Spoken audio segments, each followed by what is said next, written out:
快了，我是啥子？我在一个阿瑞为那为台肯定把人当老子他摆了，我们他了我们的领导。cái gì bà ta?那台大肯定阿瑞为怎么地就。Zotero je. Ini practical way the exercise ke sa da kar sai wa. Ji sai ka ash itum na your pagai na ngarali chang le ke sa chi tractor na. Ka chi kami thawal la. Laga chi jin ma chi jin ma sui ka kan ka nam them da a chi. Ka a ka shi da ka sa bo gai ba. Chi ma sang ko wa tang sang ai ling ne.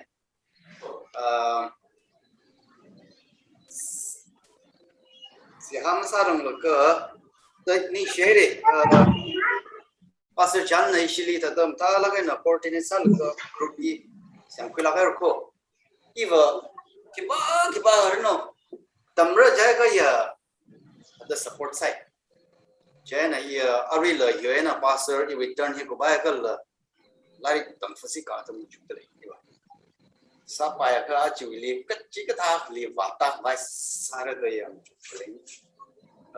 rana tam as no atam ma tay li invest sao lo jai ka ya info song ong lo pai aya le chi shi ta yi wi shin ko li na ka chan sa pai sa lo wi shi chi sa sa le ko sire sa la ga na jana info song lo ka ta sa ka pa ya ka ju ti rana ka mong song ya ka mà lấy mà xem bằng râm đó chụp bằng chụp lại cái này sẽ lấy à cháu cái sẽ lấy cái bình mông gì đó sao bài thì lấy à con vợ sao này ô你写的这呢啊的因为he那他们那让爱的人呢那怎么慢你写的这个 interest 嘛来投入搞的肯定噻个 interest 拉人来看我给推了个哎cái tầm của sĩ gọi cái thi và chúng ta tầm số cái gì đó cái knowledge đó ta earn some man cái humble sát mà sao vậy biết một phần trăm nên là Ari in Ecclesiastes it my research with idea it was some bằng bài của Ecclesiastes chapter 1 with verses 9 and 10 đi ba cái verses 9 and 10 that has been it is that which shall be and that which is done is that which shall be done, and there is no new thing under the sun. Verse 10. Is there anything whereof it may be said, see, this is new? It had been already of all time, which was before us. Uncle Tili Hangla Klepan.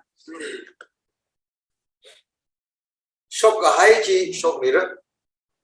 Sa ka hai chi sa lu ki chi chi tapang ko lo o ko thili ka thar ma lei mana yang lo hi ka thar na ta hang ka hai wat kha lei la chi a cha da ka we na I thum li ri da lei hai ra ka sa na ya na chak na tang ko thili la ka la chok ni la hai da le chena ara hi li hang ngai pa research ka sa tam li etam mai institution ke kana da research ya idea ye therplung ra ki pa na ka masala gram da ji plagiarize masa ga ji research quality research sa phung ra da yang na pressure ka sa le chiwi ka klat pa na ki kla ja ka etam mai He bapta pai gawai in an example ka hangai scholar ka na hanga t-shirt ana hangpa na research ka sa hiya scholar aka we yard feeling and ning laka ta chui ka maman ka chik sani chika in research sa ka hai sa laka publish sa ka hai mayaw hai chi mi aka na pa laka awi chi pa wa shum mai laka anaba ka tang awi atazan chiwena oh awi hima pai thurul mo ka chi pa chi we na ashon ka thur shon pi lu ka ana ka tyo ka manga pi ba mai la ka thur awi chi ra ka pa ping awi chi ra ka yang ping na yang ai la ka awi chi li khwat le lu ai ta oh ka tai ka thur aga na oh awi atak aka tang jaina awe ga tang chena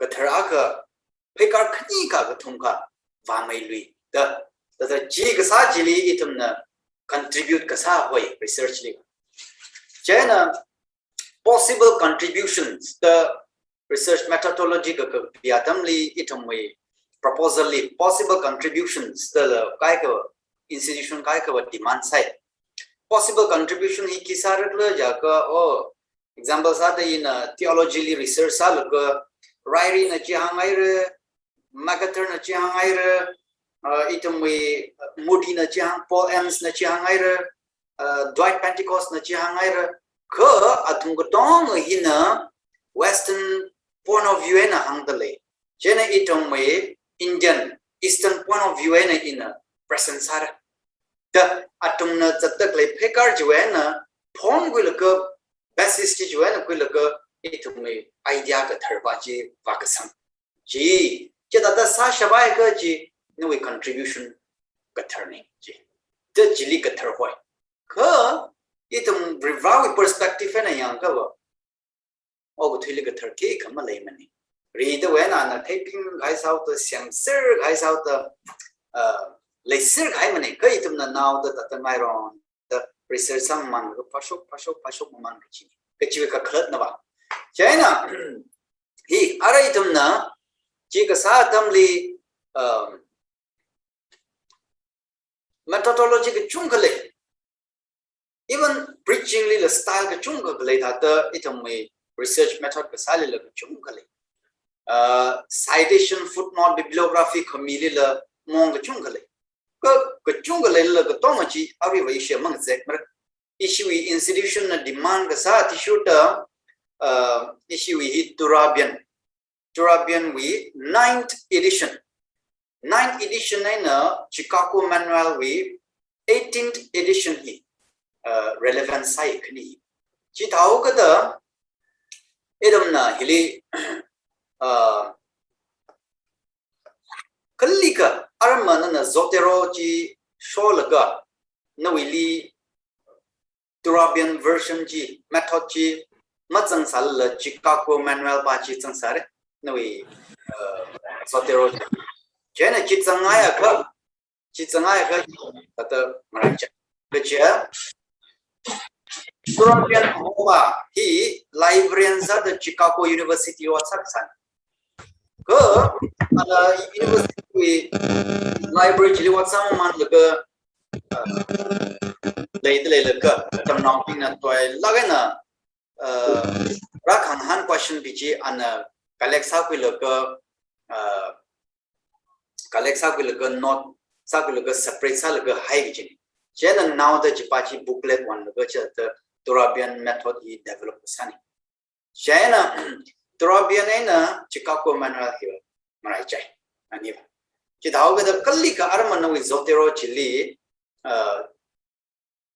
Turabian we style ba hi ma chang la Chicago ba hi changai ka jena itum chi chen ga cha ko jena ara itum hi computer laptop ka to ma hi show ser sai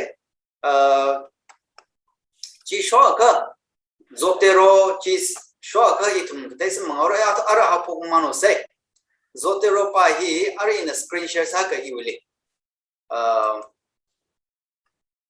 Zotero ara iwi Zotero hi da ta le chi sheng da thai le re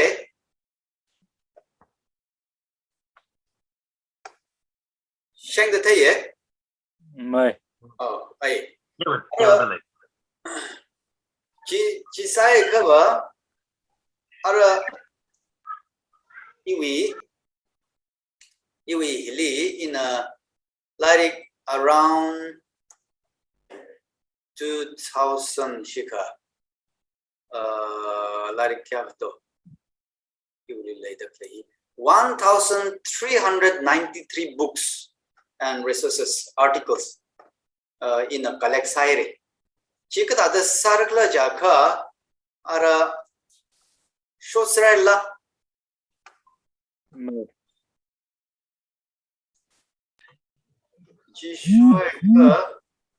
Ma, suore. Okay. Ara hili kama taya item na yang shon di gichi khani le apam ka thum agana kigla jaka green icon pa hi na we resource at saure jika chili wa shon ra jana ka khani pa na kigla jaka aram shobra sara hili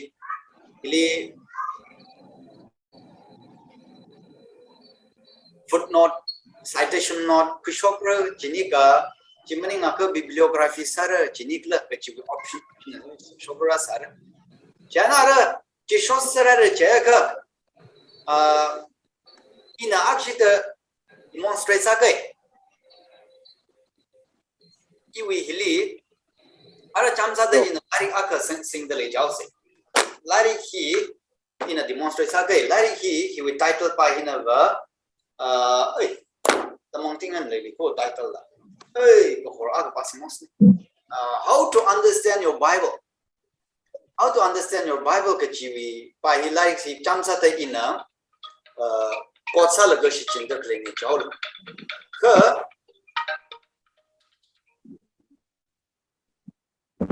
oh ma'am ai not clear ko vek ko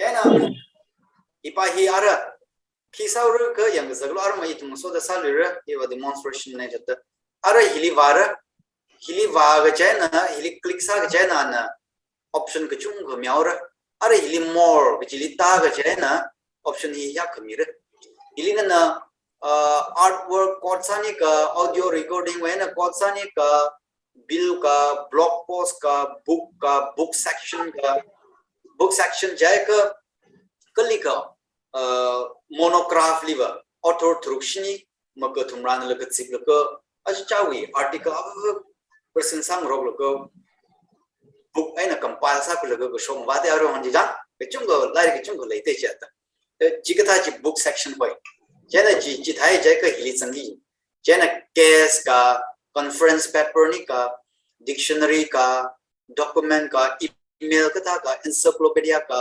film ka forum post ka hearing ka interview ka journal article ka letter ka magazine ka manuscript ka map ka newspaper ka podcast ka presentation radio report software statues thesis ka TV television broadcast ka video recording ka kachuena source club ji na yang aura jena hi itumu hi ba books out book hili click sa ga ana hang sa da jaka ka show me aura right hand itumu yawak pa hi jena yawak pa hi ko show adam le ana title you title pa hi na how to understand your bible how to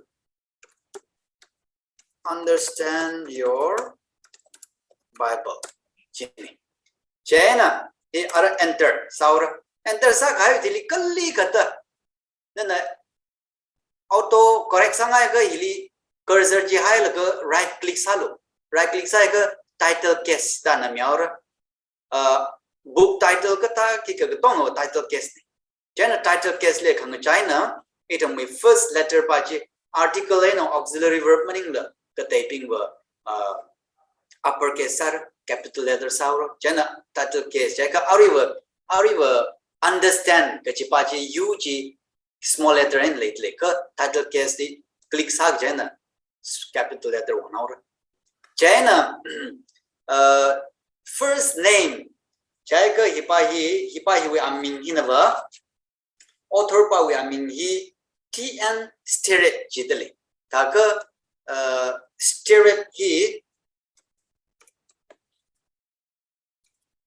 steret our first name ni jana last name pa hina our last name pa jina tn jana ara enter nam le ora jana abstract da garm samne jana serial number lam sai samne volume lam le mane commentary ka tha volume le book series ka tha volume le ka volume hi malai mane ariwa edition kali ka da like pa hi ka phausa sa da edition khanga thru kai sa ka khani ka thum kai sa ka edition number 75 please ara pukali apam kali publish ka sa kla ga chi pa chi cha fill up sar Chena place pa china we place pa hi Mumbai tai chena Mumbai in a kreli Mumbai li publish ka salary ka ka chichin sao the hi radian le sa kai ni chena click saura chimning ka ituna manual and public ka sara fill up sara logo chuitili publisher chui publisher pa hi GLS ni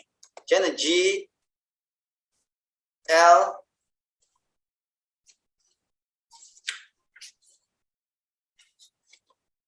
GLS press the tangdale chena ara hidaura chena dead ara dead hi dead are we dead in a 19 okay are we hi 23rd reprint are we hi edition later 23rd edition ne tangdale chena edition hi 23rd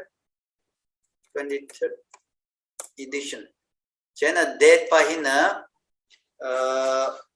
1973 chidle ko raghayo larik lakai chena language dagar masam ne ISBN kali khanana now the dagar sa saka awi hi chena ISBN malay manne okay ISBN malay thura dagar masam ne chena short title kali kata lai pachi kai khava title ka sang laite china chili colon sangai laka clause ka khani hang ka wala le ka short title pa hi first clause ji man sangre kai pa hi lai shin outside in a demonstrate masala ar mai thum ka ne le sali sangnau ke chen I thaire chen ar hi fix aire date publisher place edition author title hi lere are hi daika itum hi fill up kasahi book kain chen are itum lari hi lisam umpire ko are title ji phaninga salu chen are itum ki sa urugla jaka are hi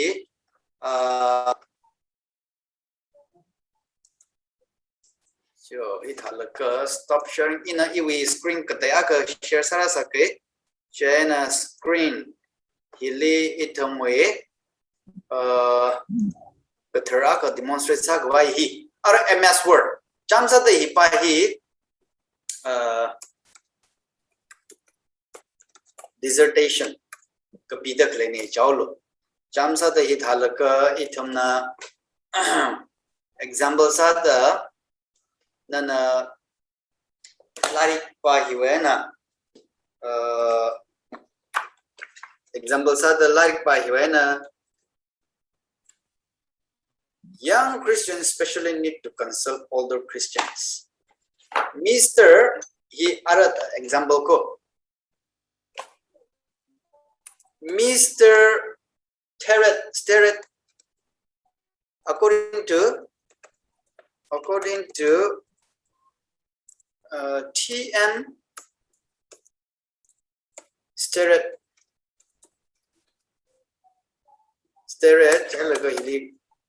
quotation mark young Christians should consult with the older Christians he awena kotha kena da kya se ji thai laga ara kali waurak la cheka itum atung hili khayang tharan na zotero chi install sai ka hili zotero to thai le jang mathe hili chili click vasa ga jaina ya da shobra sare ye left vak khayang ai na chili add or edit citation chire footnote sara jika hili click sara bibliography khui shopra jika hili sara ka bibliography wa last week shop now se jana ari wa footnote sang se footnote chi hili click sa ga jana ara it to make either there are first secondly option the shopra sara go yeah the option shopra sara option ko shock hili footnote kai ko end note coming vai kai tu me footnote side the footnote atum na gradient na click sa me re che na hili style pa ji chung ga sang me sa ra atum na che methodology ga chung ga le style ga chung ga le American Anthropological Association ka American Chemical Society ka American Medical Association ka chimaning ka cell ka chimaning ka Chicago Manual 17th edition author date ka Chicago Manual style of 17th edition full note ka style chung ga option mira sare cite them right IEE Modern Humanities Research Association ya da chung mira sare ka hili ina Turabian 8th edition full note chi select saur ko chi Thailand green limu shok mo ne ba ji ba ha green limu shok mo de ba ji print day screen share sa tura oh screen share sa jila MS Word ba ji wang sa ni kham lu thang ne oh takang rai salu ina cha tang ai hang gi jinda ba kana screen bahi jo are ithe le jang chili are hili ke chung ga le ra option hi da ke chung ga mi ro ko hi ke chung ga mili na na Chicago Manual pa chi maninga ka Chicago Manual kni ke thum le ko full note pa chi kwilo are man thum mili chi full note ipahi kwilo author day jaga chi pa chi style ke te ng te ora ka full note pa che na etomwe Turabian 8th edition full note pa chi ngai chai che na ari wai wili Turabian changau da Turabian pa chi select sai la ka okay tan maura okay tan nam gai thran li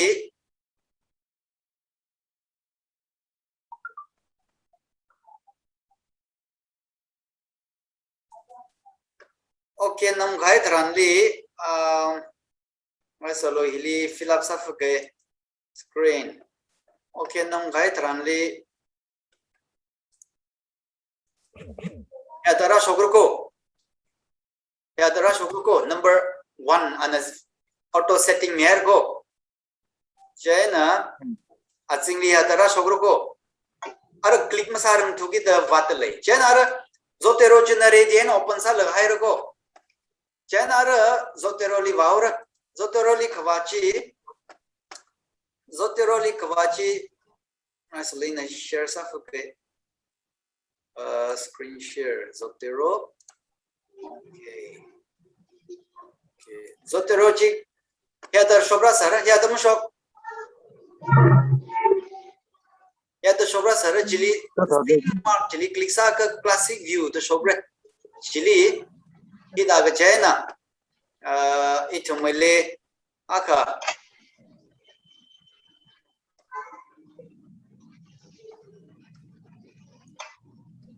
ya da shobra sare chili click sa ga chena atam wi chi khido itum wi che aming che how to understand ana click the line mang chang sa ka direct screen li theora ko lari ka chung ga king ga lang da chang au da ma ru ma thera gi jin chena lari wa ming chena power how to understand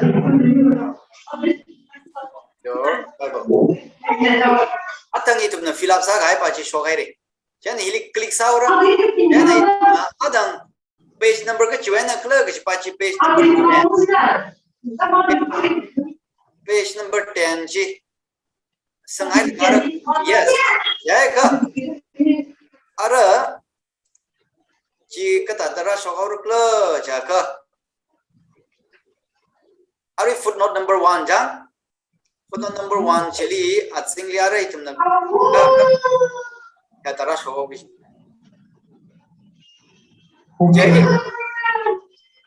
ama ki kain dang dang electronics tiga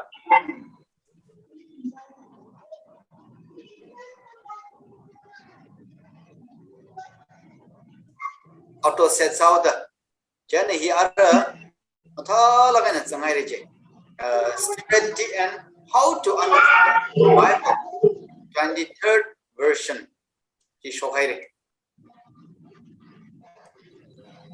Dr. Huey, software here words kata we mongla thada hili direct thada sangau sik sala ituma zotero masi jinla thada words windows we words I thada file save sadla kita maina zotero hilo chikta we thada layout sik sala ma ka words we nana fill up size al now the file ka te show ko chile amra lila ko nana zotero we nana collect sa kai ko the chui apps chile changau ki ne taka apps pa hi uninstall sai ga ba store sa hai tong si manoli ko li ka nana online up sing sa ko ga online sing sa ko ga le sa ki we online link sai the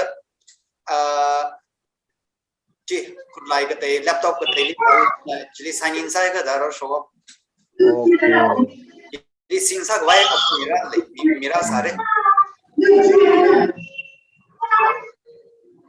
I see China hipahi China ara footnote aka tang footnote ka kaneli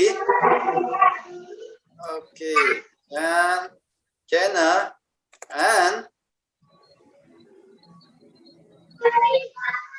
Ari Dual Asyama, for example, Asyama says, Chalaga,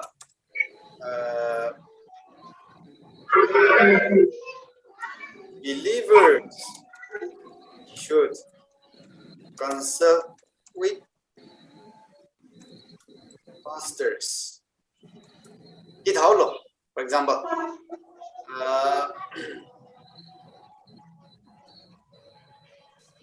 ara hikli vaurugla jaka iri vaur atam data filam masala ina data ina itumna sanghai we resource ka buti ka kachim ko he yana funot bag jena dai bigori wa Materi itu lah. Funot klik basa ke China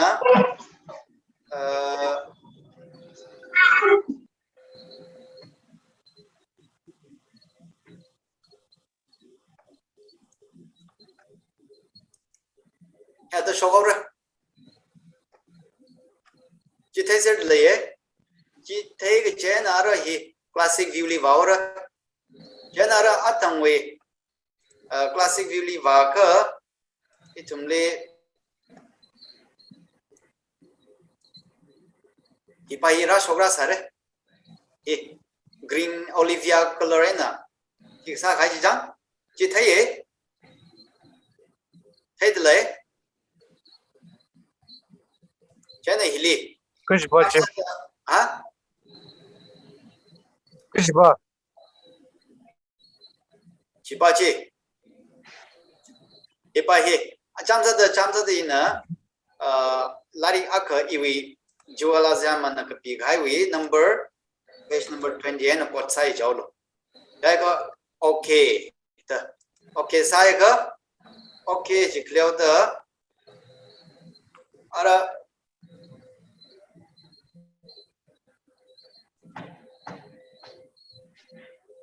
ki shop hai na wa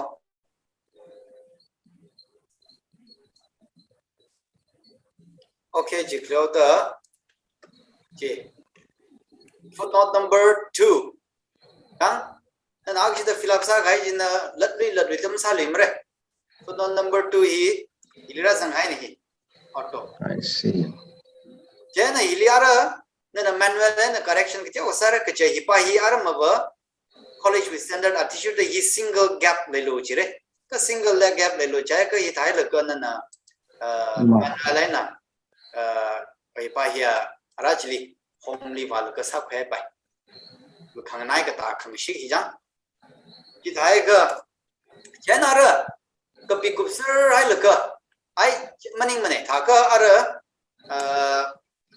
อีตรงนั้นก็ลีก็ได้ dictionary เว้นคุยสิอ่ะก็เจ้า Bible New Bible Dictionary เว้นอ่ะก็คุยสิเช่นนั้นอินะไปไทยหรือก็according to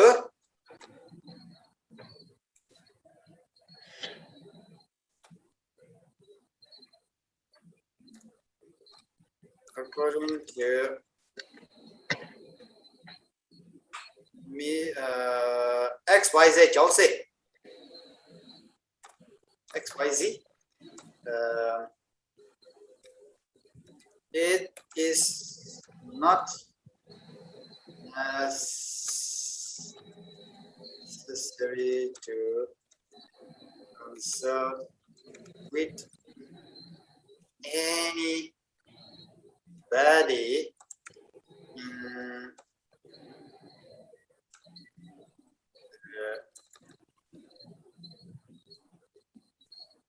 Christian life.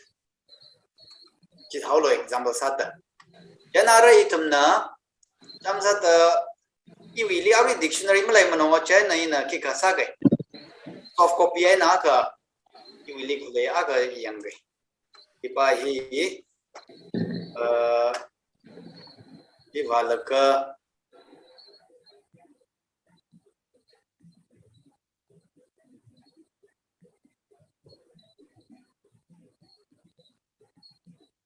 bài hệ nó có khô rồi bài new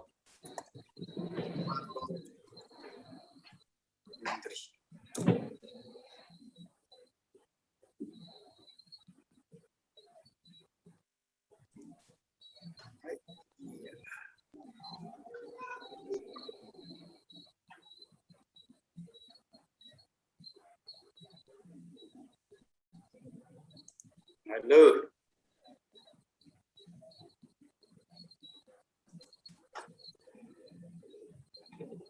Sosli bara. Nena.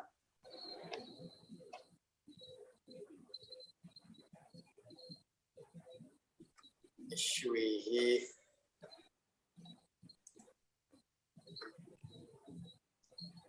New Bible Commentary way na ko kuine chose ai chimani nga okay New Bible Commentary when a quiz say general footnote sung se je ko ili baura click saura then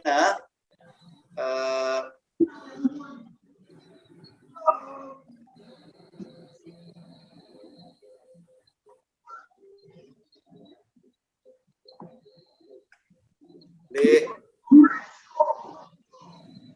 Shirley, I the rush over the rush of Jenna Hilly. Okay, classic view. Classic view Lee.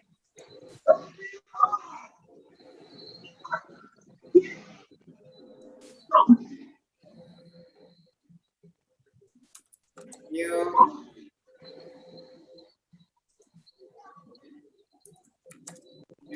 Bible.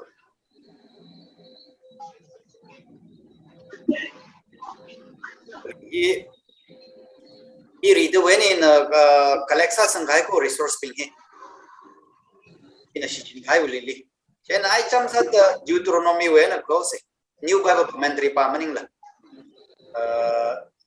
वे आने जाओ से chain here that just assumption नहीं इपा ही page 30 when को क्वीन जाओ से ना कोर्स आएगा आरमावा कखत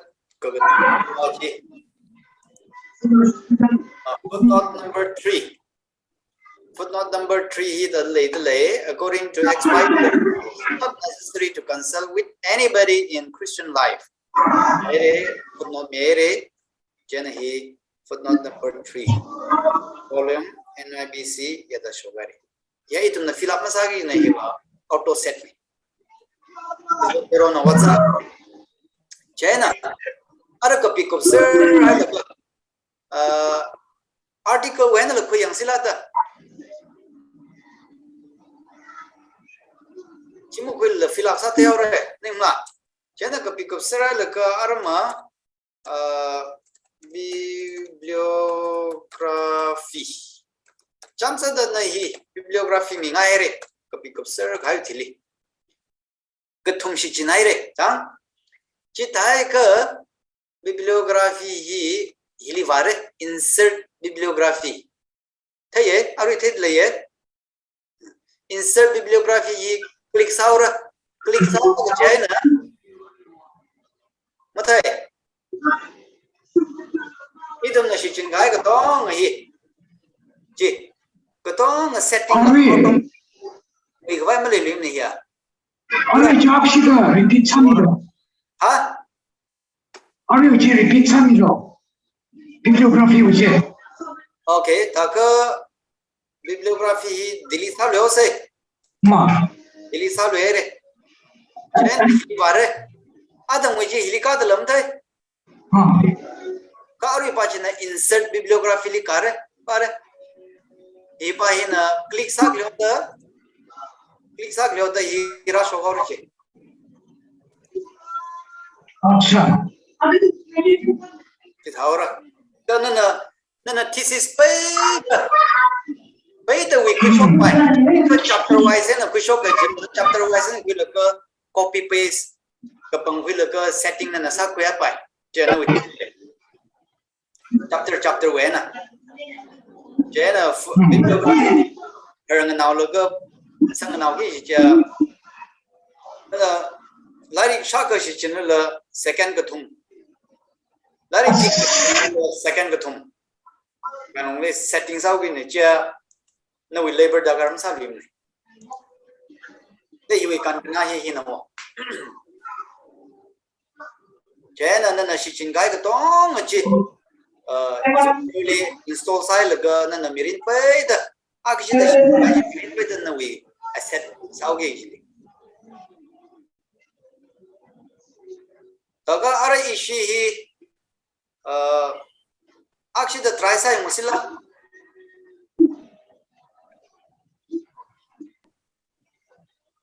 Well, I think I'm not going na we rom ni la ki chung khale la ba chi ku la fill up sa or la Right, low, thở.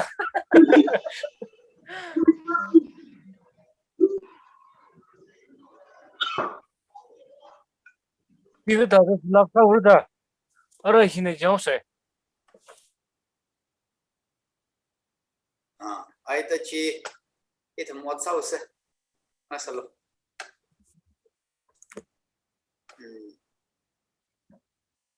ara shosra la ka si in so sa kai pinja Mày xoay rồi số vào. jo ta pe na screen share sa okay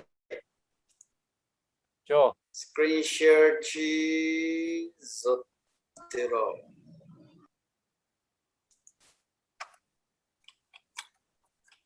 okay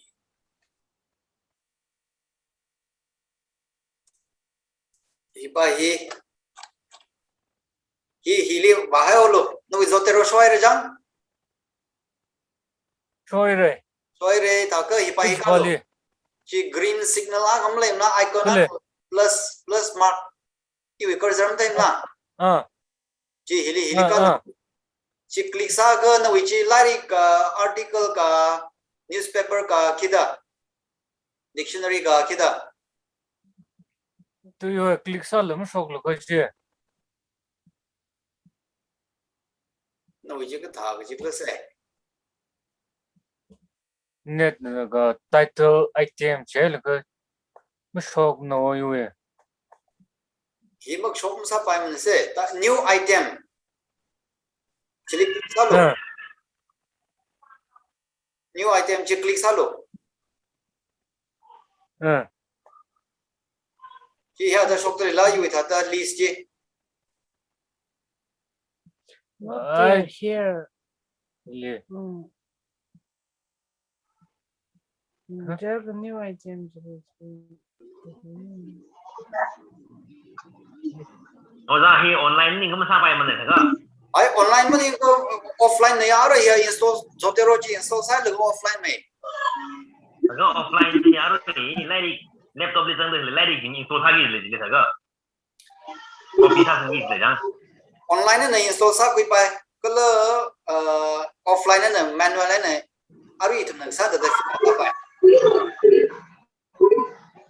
chứ nào tay cái gì sang là cơ. click sai rồi rồi mình nuôi mình sốc lý to sốc tới cái đó nhưng mà lại đi vợ cái gì chẳng đi tại sao chẳng đi thế đó yêu ấy thật là hiểu space đi thật là cái là mình nói sao luôn có possible luôn mình sốc tới Không nói về. nó nuôi hi mark hi lấy la Hả? nuôi hi mark hi lấy la mình nghe cơ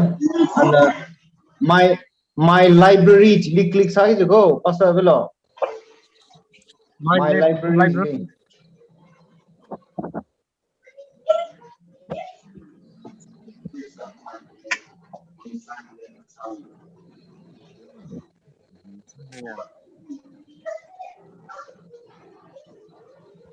no my library click salah my publication cái thằng click sai rồi mới tôm này My library. left corner से my library click sai rồi उसको था जिरा दे left corner चिड़िया का ले सारो cái chili hi symbol hi bai mà lấy mà cái buzzer mà thấy to thế Which buzzer? Chỉ rád lấy cái sao lắm sốc nữa. tháo nó rằng chỉ thùng mười chỉ có sức liệu的 new item cho chỉ theo vậy cái Chili click xong. Tôi click nó sao bảo cái mà này là cái. là cái nào hi nhau cả ai to claiming ya cái đó nó cái bao giờ chứ Chili every click sang cái book section document journal the top lên mà. tôi chỉ thấu nó chỉ Rồi, thì ba chỉ những hàng rồi đó. trên này tôi chỉ cái blog book conference paper dictionary ta ở đây tụi mình fill up sang cái gì book chỉ click sao luôn thằng cái ngalang đó anh right vào ra yes right vào đi title chẳng title type sao luôn title chỉ kia đó ang lôi đi là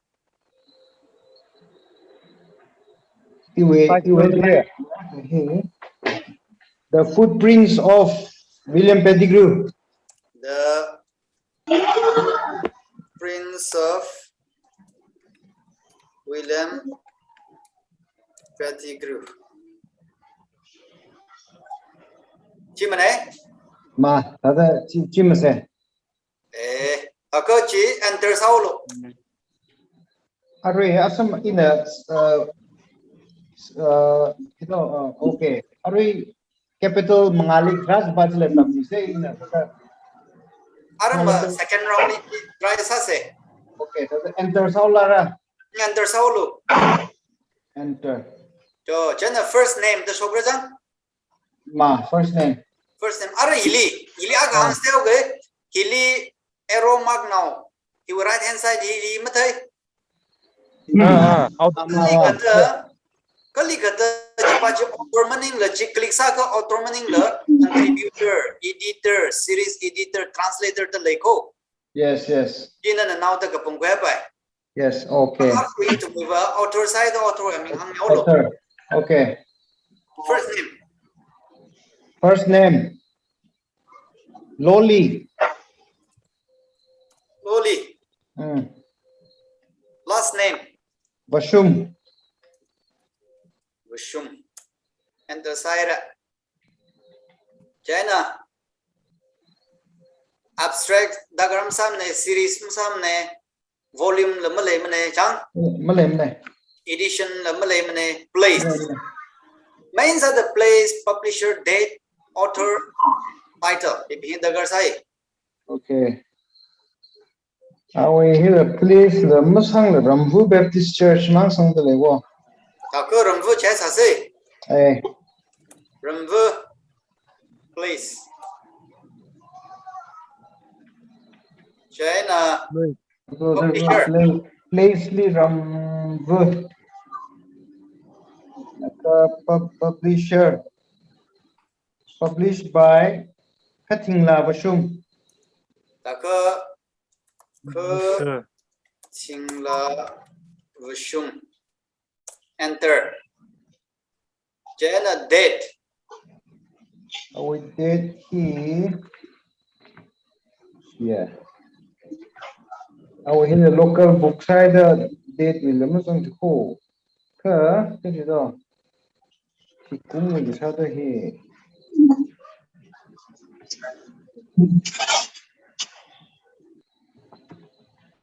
we title page là chính cũng lam sang ko ta ko singkong hi 2020 sangai sa se là sao 2020 ISBN ka thamang wam ra awe local ai ngoài cái local ta ko chimne short title mang wam ne mang warin này hả chim này oh okay ara hi fill up sal gai lo lagon na wili MS Word ka thara ko solo I see page ka thara ka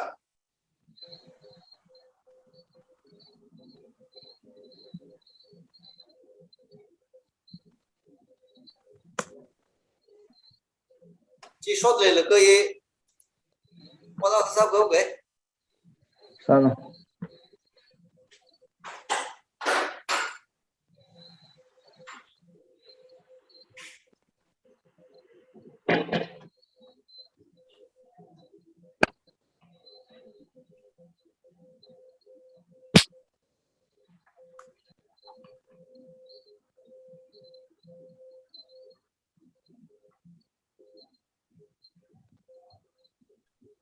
Đây chỉ ký sang đây nhé.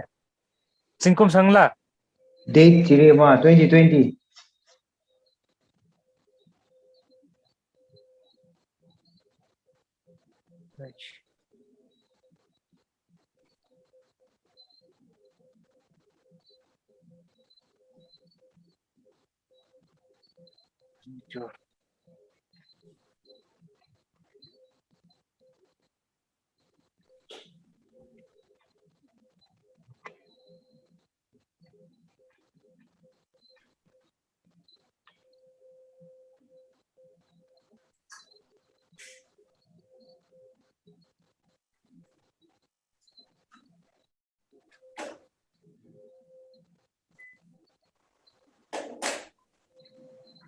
số cái là mà cơ okay number of pages ya masang la lamyal la mai chỉ ba chỉ cái sare number of pages chỉ cái lý khata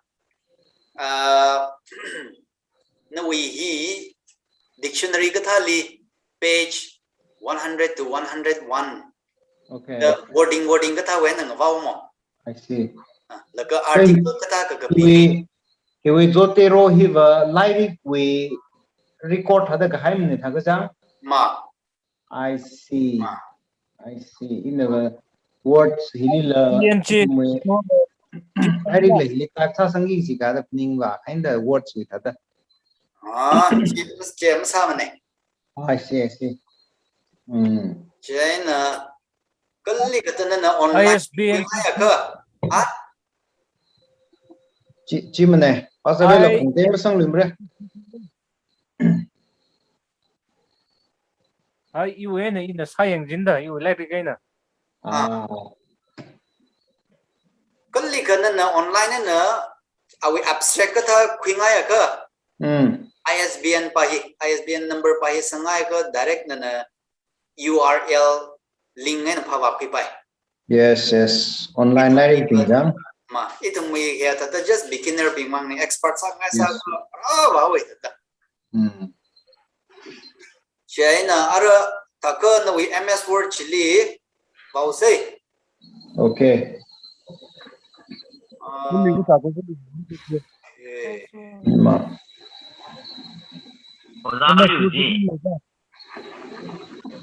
MS Word chili walau ka type sa say. Ma. MS Word Software aga show is na words. MS Word china na show ko hijine. MS Word Office page ka thara ko show kilo. Daga Ma lari. itu mo type sa ka bai document type sa ka bai ko ni na. Pastor we lo le D grade me ore.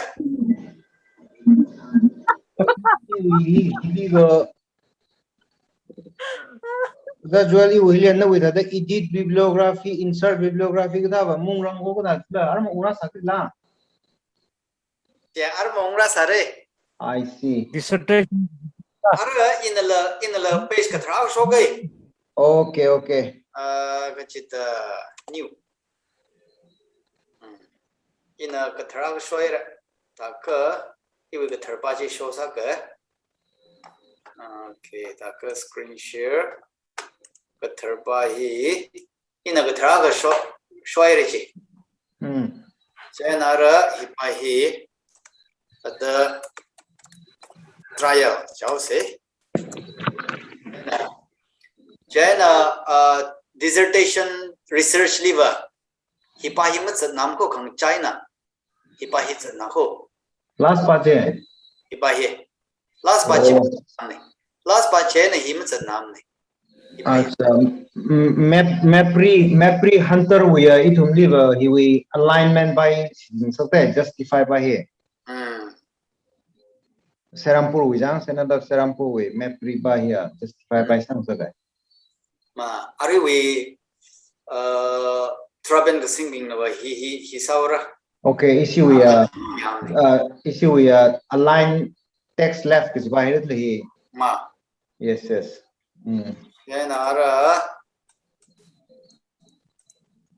jo taka atang milari chi tadu ningli hai la ka Ma. sat Joanna na sentence aga Okay. Vishum said Chang Reverend he says Reverend William Pettigrew quotation ka thali Chang quotation ka Mm. thali Mr. Dr. Reverend ka tha che ma sang mane ang China I see. awi Okay. chim sang mane Okay, full name the Bisang Loli Loli Vishum said says whatever. okay William Pettigrew established the first Baptist church in Manipur. okay The present Punyo Baptist Church. China thai sa se Okay. Reverend William Pettigrew. Reverend Pettigrew William established established the the first Baptist church in Manipur in 19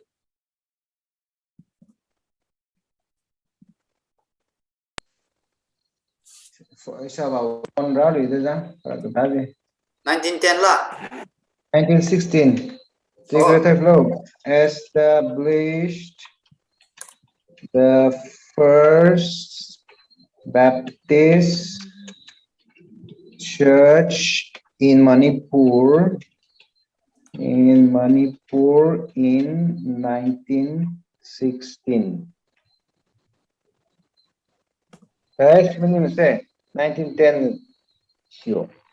The president, which was the only church till 1916. There's a we here, but there's the ai ta ki gam tham nei here ta whatever. Okay, meows na.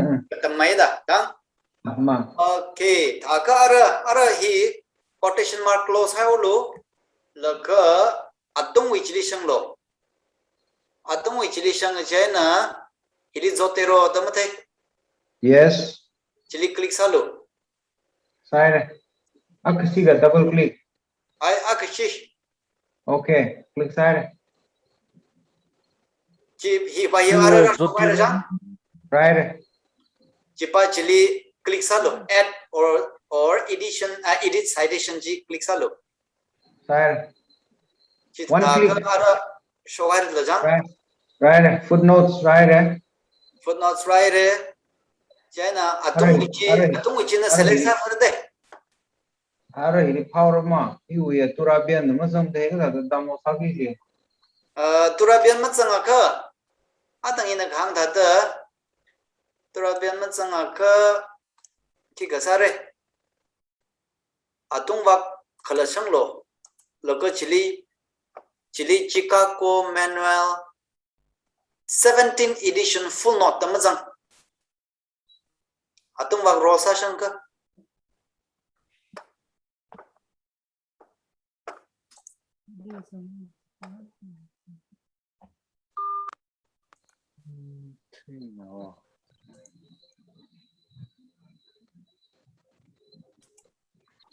ha hiba mai iu mai chi iu ria turabian da install sarang ya sagi taula ga Chicago wi chi le de le ta ka Chicago na turabian ra chai kem tham ne okay iu ji 17 edition na tango 17 edition full note author date full note the masamla the Chicago manual star 17th edition full note ya song de le full note pa ji select salo ji click salo double click one click okay chena atsingli ta yang tau lo chika chili field recommended chili select sasrai ka okay na molo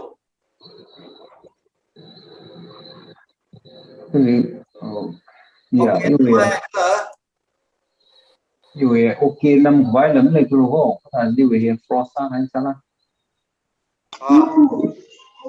footnote ก็ถ้าสิคลิกใช่หรอจะอะไรนี่ my side footnotes click side field recommended side okay itu diri lagi na wajah saya na atsing patumli He.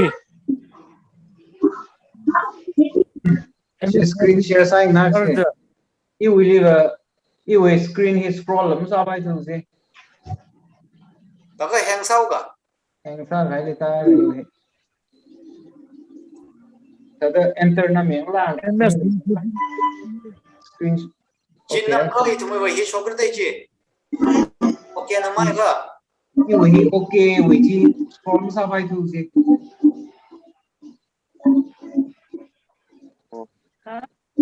we automatically update citation along the thing which being ta bai thu ji we footnotes chi athing yang hoi le phu ji la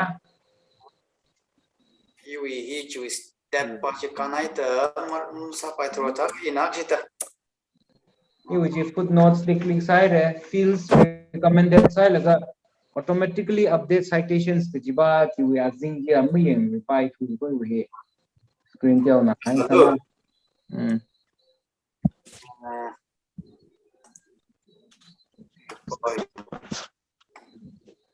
sana are na hili le ta le ja mai chi ko viral laka ra tung chi le na hili chi sai re hili click ra ya ai re chena ipa hi mung la atang wi fill up pa chi ung khai la no je ko ji ba ari we in a Chicago 7 edition by select side la laga chu thiri nam ko mai ma le thu ji na sano 17 edition full note cha na mai re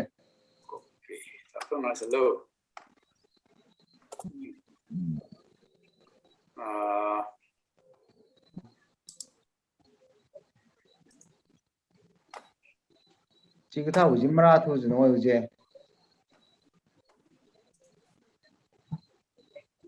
ka si shop le sla da si shop le sla na da ga si citation Chicago manual full note footnotes we hili ara liva dotro kliksa chena ja ma liva chena ipai mong ro thure jidla kuch ba khi u khung da ro he khi la ma them ko na screen ni la okay thakka hipa he na wili ara ga changkhat ba okay china mai ka hyonggi jina wa okay okay we button ni ma thai tu ji sai wi ya wait hello ah ka si sa le ge okay okay right ra hang sa khai jan de em sa gai jan ne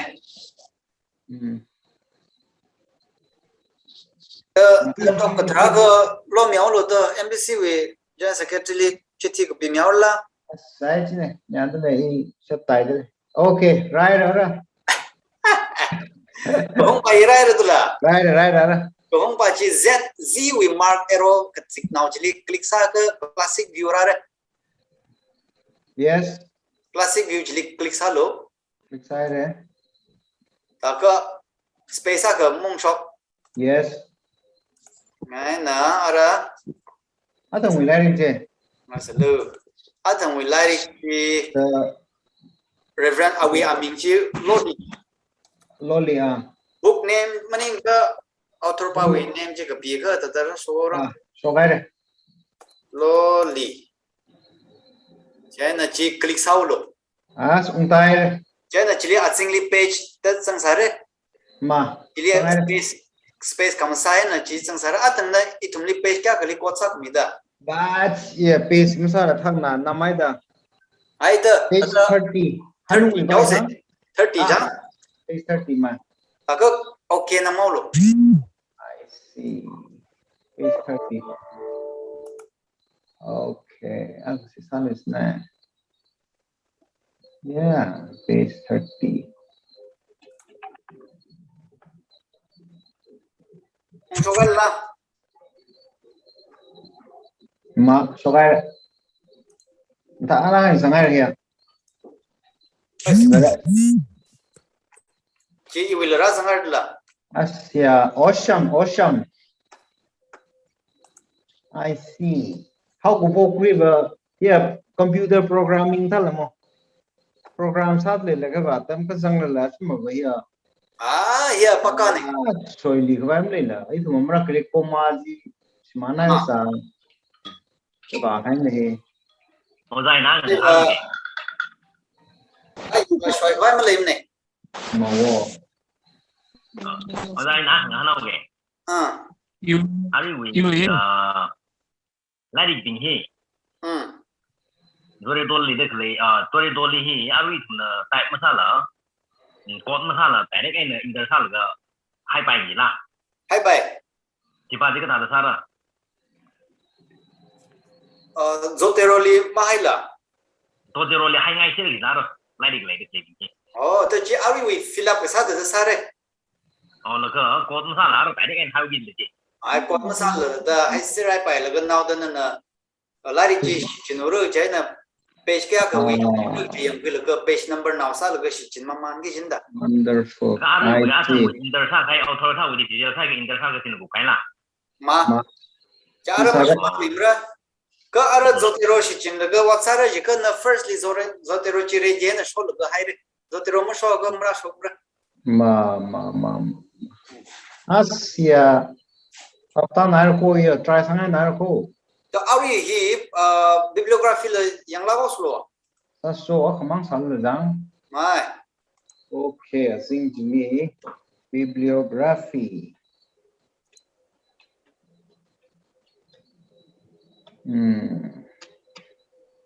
Laka. So there on sal really. zotero ansal ra Okay, add bibliography. ma ai ma insert bibliography tarare Umpire. chi click saulo Add tado ngal go. Yo. alla Thak na nam le de pili value hai le bhamda vale. Okay. atsingli shobra sir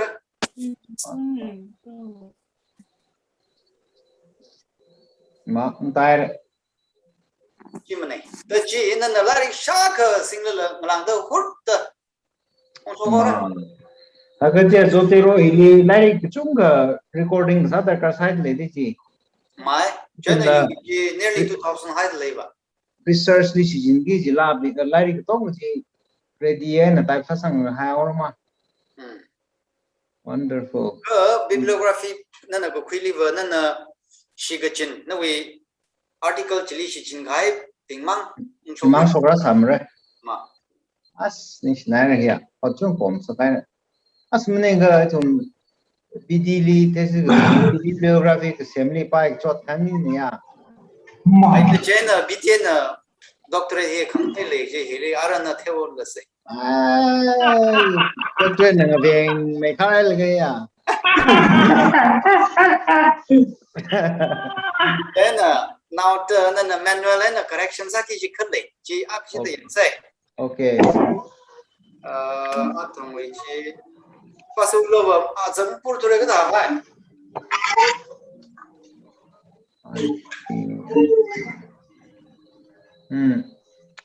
really oh yeah pas we lo show kai de we sample hiva thada aja sapa aura maramba footnote which is select sa laga arajwi spacing ba je thada je sa ki simula ma then ara ka ika aja sa ki jiping yang mara ara china saura ma I see yes ya jeng yam pi la lai li thai to in recording sa sang aura ya ai ta iwi chi yang no iwi chi ke chita iwi zotero kulleta as no je chung nai se thal se iwi ya ra vai ri ya as mai no je tumne sa thai re da sa sangai se yeah mà tích trả sang hai này 1000 my yeah chắc là vài rồi mà nếu như chúng ta thấy được giá sang sẽ là có ai chỉ mang cái trong thu cái bằng lang đó và là có electronic switch 1000 lấy được đến đây rồi ba as ở ra là khác hơn hano kì ari bijli footnote ki jinji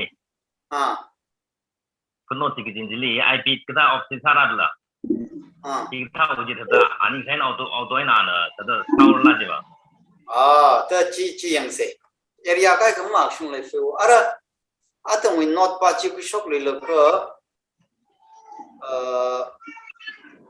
yang se thêm một thời thêm đang nghĩ là cái chuyện này lấy thùng chỉ trắng, yêu thấy được lấy mà thế, Mr. Coming back to ara cái khania cái chuyện li, research khang China first quote cái sao mi ba chỉ full name chuyện rồi, I see. then cái khania when học bốc the second name na sinh thuê bài Okay.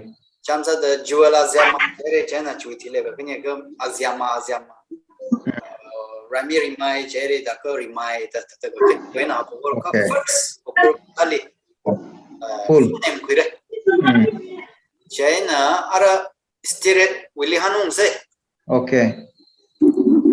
Stiret coming back to Syria, all Christians are how long? Awli hanu pare jika awen kita urko.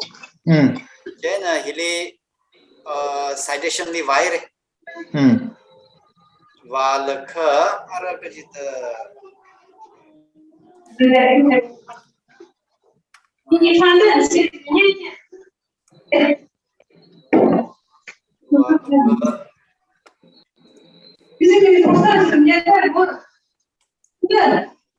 Kili itu na classic beauty wire apni.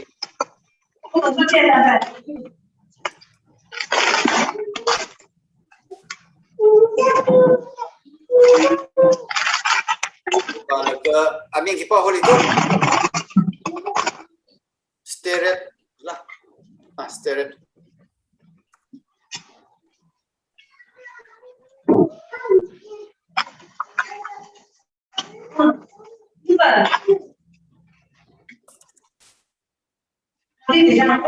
Baik, klik sahaja dulu. Yang satu page event mana? Oh, ini.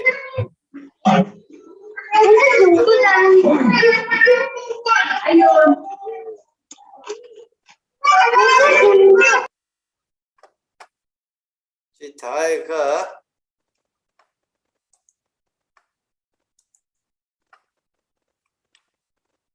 Project kibasin. Kibasin naul se.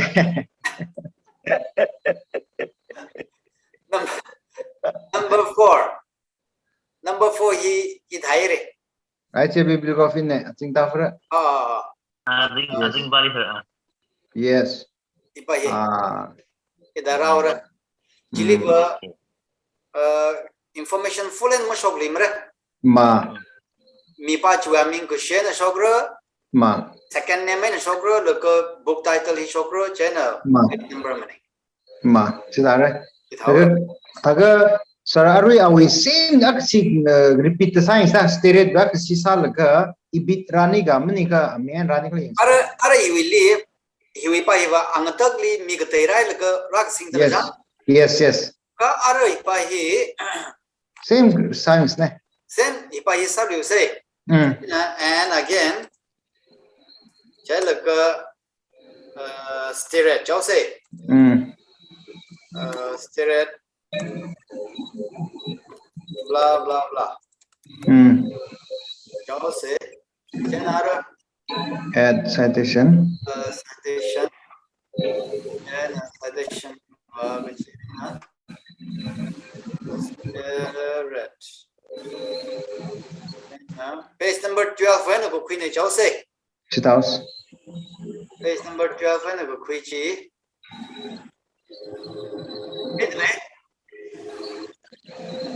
Yes. Yeah, wonderful. Yeah, okay. Him the say he. Like same page when a quicker. Same page when a quicker page number Masomra. Exactly. As it maji memorize how bomb the gina to me a pike and calculator the singer upon an account sang a theology. Oh, yeah, Crelia, BTS Kusatum Lea. Yeah, creditis is the type of Salmo. You know, me while ago, Tongyangly 50 rupees and a millipark and something say. Logachi enters out from the collects out from the. Yes, man. I got Missionary. I got Atan Kang that your park and a Nolali Chang Salvara machine and Ma. Isi mati doctor sabang thang an ri thnu se. Ai. Isi sabang I go. Uja, long only for hang sin yao se.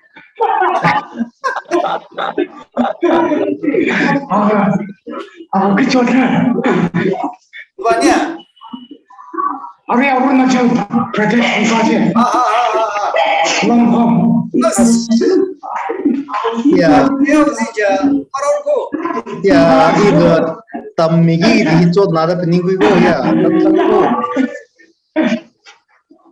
Ai, ale tamya ja itu naga tamya ga na arma itu balik pangahang seoru.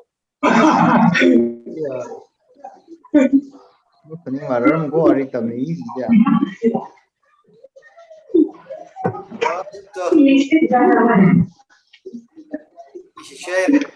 Asning sinara ga. Laka nana bibliografi ci agshi das kuipogai ga. Nana last lima kuila agshi kuipogai ga automatically bibliografi la na update saurte. अच्छा Yeah, rung kvata kusang we redo which if new laga chan di ma ke chiang sang a chiang si ba ô là cái gì là course là chính ra là cộng sinh vai vào mai 알죠? 저 in sao quê ừ sẽ sao quê 저 pro over ning shila gai le na we soccer mi a ju ngzin la ko ja joel we through en sam hang sa we bang running she tam khui khai hi to mam lai la i rinli research sali shi chin chon de na na hi we tami to mi mashman sam lo the poli la tam mi khai a ja joel lila ran na chu me o mi lo ari risa dak le ot hi lila na na chang mi da nga wang sam mi lo la pro ho mangal le dak le mi rinli na na chui mai apam le shi chin ngai dai sala ran na khamong show mi da mi rin pai da na we order to buy ma ban ta na khamong show mi lo da sia sali dong le asamang la na na mi yon mi lo